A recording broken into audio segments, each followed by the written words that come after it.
ایران سے مذاکرات کر رہے ہیں۔ ایران بڑی بےتابی سے ڈیل چاہتا ہے لیکن بولنے سے ڈر رہا ہے۔ امریکی صدر ٹرمپ کا دعویٰ۔ واشنگٹن میں خطاب میں کہا کہ ایرانی قیادت ڈیل کا کہے گی تو اپنے عوام کے ہاتھوں مرے گی، انہیں ہمارے ہاتھوں مرنے کا بھی ڈر ہے۔ دنیا میں 8 جنگیں رکوائیں، ایک جنگ جیت بھی رہے ہیں۔ ایران کی بحریہ اور فضائیہ کو ختم کر دیا، مگر فیک نیوز کو دیکھیں تو لگتا ہے کہ ہم جنگ ہار رہے ہیں۔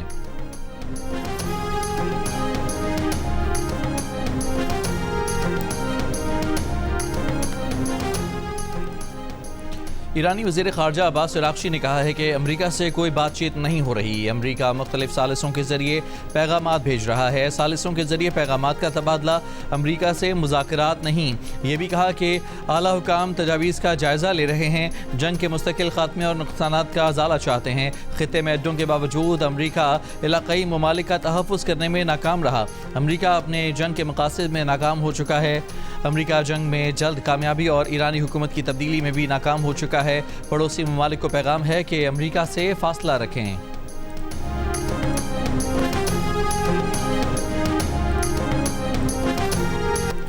ایران نے شکست نہ مانی تو اس پر مزید سخت حملے کریں گے۔ 5 روزہ ٹائم لائن میں توسیع دینے کا فیصلہ صدر ٹرمپ ہی کر سکتے ہیں۔ امریکی صدر آج کابینہ اجلاس کی سربراہی کریں گے۔ وائٹ ہاؤس کی ترجمان کیرولائن لیوٹ کی میڈیا بریفنگ۔ مستعفی انٹیلیجنس چیف جو کینٹ کے الزام کی بھی تردید کی، کہا کہ جو کینٹ شرمناک انداز میں متعافی ہوئے۔ وہ جو کینٹ کہہ رہے ہیں کہ ٹرمپ نے اسرائیل کے کہنے پر جنگ شروع کی۔ وائٹ ہاؤس کی ترجمان نے کہا کہ ایران جنگ کے معاملے پر بہت حساس سفارتی بات چیت ہو رہی ہے۔ 15 نکاتی مطالبات سے متعلق بہت سی مس انفارمیشن ہے۔ مذاکرات سے متعلق وائٹ ہاؤس کی جانب سے سرکاری اعلان ہونے تک انتظار کا مشورہ۔ کہا کہ ایران سے کون مذاکرات کر رہا ہے اس بارے میں نہیں بتا سکتے۔ ایک سوال کے جواب میں وائٹ ہاؤس کی ترجمان نے کہا کہ نائب صدر J D Vance Trump team کے اہم ترین رکن ہیں، ان سے اختلافات کی خبریں بے بنیاد ہیں۔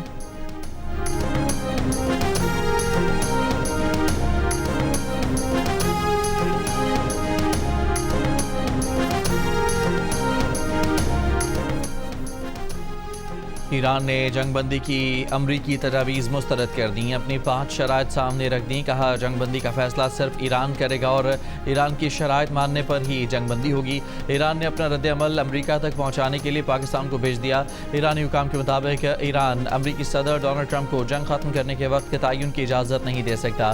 ایران کی شرائط میں کہا گیا ہے کہ جنگ کے خاتمے کے لیے حملے اور ایران کے عہدیداروں کا قتل روکا جائے، ایران پر جنگ دوبارہ مسلط نہ کرنے کے ٹھوس اقدامات کی ضمانت دی جائے، ایران پر مسلط جنگ کے نقصانات کا تعین کر کے ادائیگی کی ضمانت دی جائے، ایران اور خطے میں دیگر مزاحمتی گروپوں کے خلاف جنگ روکی جائے، آبنائے ہرمز پر ایران کی خود مختاری کو تسلیم کیا جائے۔ ایرانی حکام نے یہ بھی واضح کر دیا کہ جب تک ایران کے مطالبات نہیں مانے جائیں گے تب تک اپنا دفاع جاری رکھیں گے، دشمن پر بھرپور ضربیں لگاتے رہیں گے۔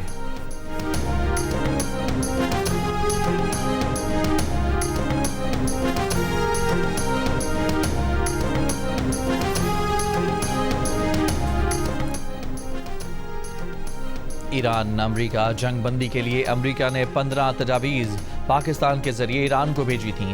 امریکی خبر رساں ادارے کے مطابق ان تجاویز میں ایران کے جوہری پروگرام اور میزائل پروگرام کو روکنا، آبنائے ہرمز کو کھلوانا، مسلح گروپوں کی ایرانی حمایت پر پابندی، انٹرنیشنل ایٹمک انرجی ایجنسی کی طرف سے ایران کی نگرانی، ایران اور امریکہ کے درمیان سویلین جوہری تعاون اور ایران پر پابندیوں میں نرمی کے نکات شامل تھے۔ چین کا کہنا ہے کہ مشرق وسطی میں امن کے لیے پاکستان کی کوششوں کی حمایت کرتے ہیں۔ مصر کا کہنا ہے کہ مصر، پاکستان، ترکی اور دیگر بین الاقوامی اور علاقائی شراکت داروں کے درمیان کوششیں جاری ہیں۔ ایران کے اسرائیل پر حملے، حیفا میں پاور پلانٹ کو نشانہ بنایا، راکٹ کے کچھ حصے نگیوں میں صحرائی علاقے پر بھی گرے، دھماکے سے دھوئیں کے بادل اٹھتے دیکھے گئے۔ ایرانی پارلیمنٹ کے اسپیکر محمد باقر غالباف نے انکشاف کیا ہے کہ انٹیلیجنس کے مطابق امریکہ ایک ملک کے ساتھ مل کر ایرانی جزیرے پر قبضے کا منصوبہ بنا چکا ہے۔ خبردار کیا کہ اگر امریکہ آگے بڑھا تو خطے کی حساس منصبات پر تابڑ توڑ حملے ہوں گے۔ ایران کے خارق جزیرے پر جنگ کے لیے ایران کی تیاریاں، امریکی میڈیا کے مطابق بڑی تعداد میں کندھے پر رکھ کر چلائے جانے والے راکٹس کی کھیپ پہنچا دی گئی اور خارق جزیرے کے ساحل پر بارودی سرنگوں کی تنصیب بھی کر دی گئی۔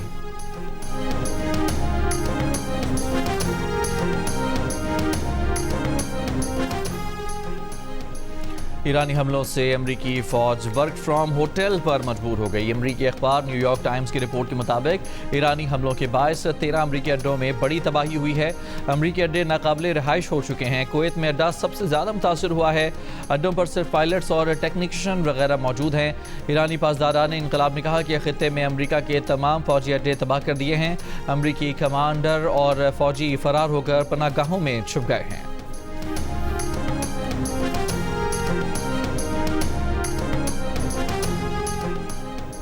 وزیر اعظم شہباز شریف کی سعودی ولی عہد شہزادہ محمد بن سلمان سے ٹیلی فون پر بات چیت۔ سعودی ولی عہد کو فریقین تک پاکستان کی تعمیری سفارتی رسائی سے آگاہ کیا۔ اختلافات مذاکرات اور سفارتکاری کے ذریعے حل کرنے اور امت کی صفوں میں اتحاد و ہم آہنگی پر زور دیا۔ کہا علاقائی استحکام کے لیے فوری طور پر جنگ کا خاتمہ ضروری ہے۔ سعودی عرب پر حالیہ حملوں کی مذمت کرتے ہوئے وزیر اعظم نے یقین دلایا کہ پاکستان ہمیشہ سعودی عرب کے ساتھ کھڑا رہے گا۔ سعودی ولی عہد نے پاکستان کی امن کوششوں کو سراہا۔ دونوں رہنماؤں نے قریبی روابط برقرار رکھنے پر اتفاق کیا۔ سعودی ولی عہد کی برطانوی وزیر اعظم کیئر سٹارمر سے بھی ٹیلی فونک گفتگو۔ مشرق وسطیٰ میں کشیدگی کے حل پر تبادلہ خیال۔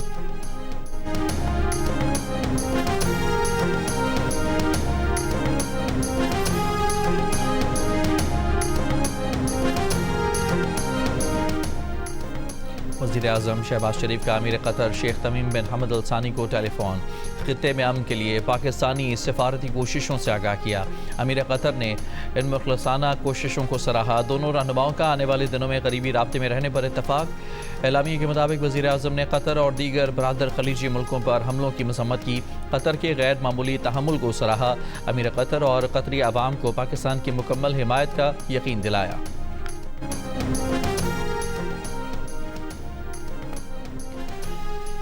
قطر نے واضح کر دیا کہ وہ امریکہ اسرائیل کی ایران کے ساتھ جاری جنگ سے خود کو الگ رکھے ہوئے ہے اور کسی بھی قسم کی کشیدگی میں شامل ہونے سے انکار کر دیا ہے۔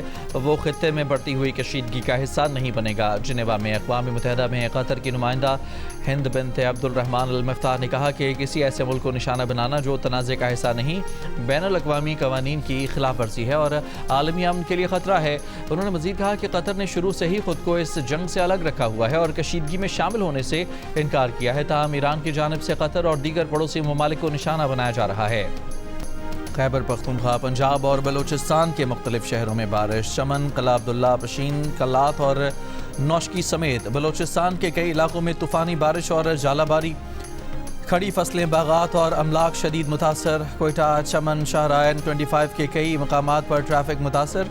پاڑ چنار، کرک، جنوبی وزیرستان اور ہنگو سمیت KP کے مختلف اضلاع میں بھی بارش۔ محکمہ موسمیات کے مطابق آج کراچی کے مختلف علاقوں میں بارش ہو سکتی ہے۔